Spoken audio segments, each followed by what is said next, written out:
in front of you. And friends, here I would be talking to you about diet, food for diabetes. Now, friends, as you see, diabetes is becoming a very common problem all across the globe. People of all age groups, starting from teens, going on to 20s, 30s, and 40s, and as we grow older, diabetes is becoming a major cause of concern. Now, we need to understand that diabetes can be handled very nicely provided we are very cautious on our eating habits. The first thing, friends, you need to understand that whatever food we eat gets converted into sugar in our system. That's glucose. Now, whatever food you eat has some amount of fiber present in it. The greater the amount of fiber present in the food stuff, the better it's going to be for our health. So, foodstuffs which have less fiber content present in them, they are not good for us.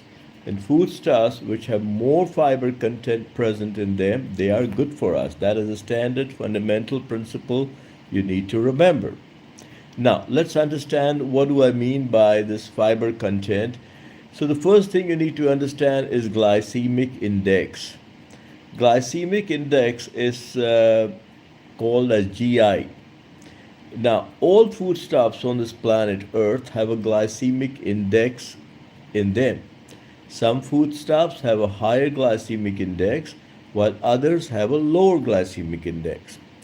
So the glycemic index is calculated on the basis of amount of fiber present in a foodstuff. Now, if a foodstuff readily gets converted into sugar in our body, that means the fiber content in it is very low. And that means it's going to have a high glycemic index. On the other hand, if the foodstuff very, very slowly converts into fiber in our system, it converts into glucose in our system, so that means the fiber content in that is very good. That means it would have a low glycemic index. So, friends, whenever you are not sure that this foodstuff is right or wrong for you, just Google it out. What all you need to do is just write the name of the foodstuffs and write in front of that GI, glycemic index, and that will tell you that what is the level of carbohydrates and fiber present in it. As a general rule, remember that if the glycemic index GI of a foodstuff is between 0 to 55, that is a low glycemic index foodstuff. And if you're suffering from diabetes, that is okay for you, no problem. You can definitely eat it. If the glycemic index is between 55 to 70, that's a medium glycemic index. So you have to be a little bit cautious while eating it. And on the other hand, if the glycemic index of the same foodstuff is over 70, that means it is very dangerous. And if you're a diabetic person, just completely avoid eating that. So, as a general rule, if you're suffering from diabetes, make it a point to eat those foodstuffs whose glycemic index is less than 60, that is 60. For example, now there are many fruits which are good for diabetes. Like, for example, if you're having berries, if you're having apple, if you're having pomegranate, if you're having watermelon, they all are okay because the glycemic index is fine. It's less than 55. Now, certain time people do ask me that, sir, watermelon has a higher glycemic index, but why can we eat can we eat for diabetes or not? Now, watermelon does have a high glycemic index, but its glycemic load is very low. So that is the reason you can eat watermelon.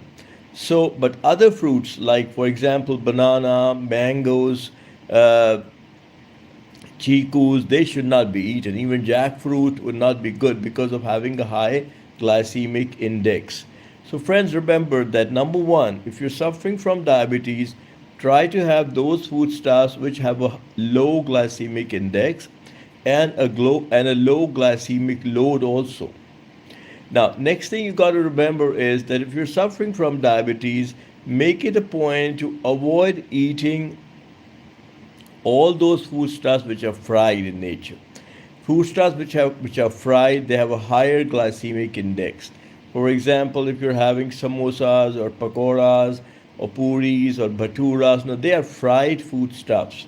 That is the reason one should try to avoid them if you're suffering from diabetes. Again, as we just spoke about the glycemic index, so that means all sweet products are high in glycemic index because the fiber content in them is very low, like jalebi, or for example, gulab jamun or mithai, or for example, foodstuffs like chocolates, candies. Now, all of them have what?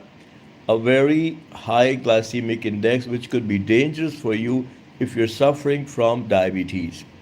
Again, friends, remember, as far as the grains are concerned, you need to be very cautious because certain grains are good and certain grains are bad as far as diabetes is concerned. Now, grains like wheat and grains like processed wheat, which we call maida, grains like rice, even brown rice for that matter, grains like brown rice, grains like jawar, which comes under the millet category, grains like buckwheat. Now, these grains have a very high glycemic index, so they're not going to be good for diabetes. On the other hand, grains like barley, which is jaw, grains like chickpeas, which is basin basically, grains like steel cut oats, they're going to be good for diabetes because their glycemic index is low. So again, you got to be very cautious even as far as your grains are concerned when you're trying to manage diabetes. Now, number one, I did tell you, remember, first thing I told you is you need to see the glycemic index. If the glycemic index of a foodstuff is more than 60, avoid eating it. Second thing you need to see is that are you eating healthy foodstuff or not? That means I spoke to you about the healthy grains and I spoke to you about the grains which are not good. That means they have a high glycemic index. Next thing you got to remember is there are good natural remedies for diabetes. What you can also start taking as a precautionary measure. Number one would be gurmar. Again, a good Ayurvedic herb which is very helpful for people suffering from diabetes. You can get gurmar in the form of powder. You can even get gurmar in the form of tablets. So gurmar is again a very good one if you're suffering from diabetes. Second is bitter gourd, which is called karela in Hindi. It's called bitter gourd. Now bitter gourd is again a very good one for managing diabetes. The juice of bitter gourd will be helpful if you are suffering from diabetes. Number three is fenugreek seeds, which is called methi ke beej in Hindi. It's called fenugreek seeds. So the water of fenugreek seeds helps in increasing the amount of insulin production by our pancreas. So that means again the water of fenugreek seeds would be very good if you're suffering from diabetes. You can soak a few fenugreek seeds in water in the evening, at night, and then in the morning you can just take out the fenugreek seeds and you can have the water. So again, that water would be very good as far as combating diabetes is concerned. So friends, there are several other measures also what you can pick up if you're suffering from diabetes. And I'll be continuing with this session in my next video. So friends, do take care of yourselves and have a wonderful day ahead. Bye bye.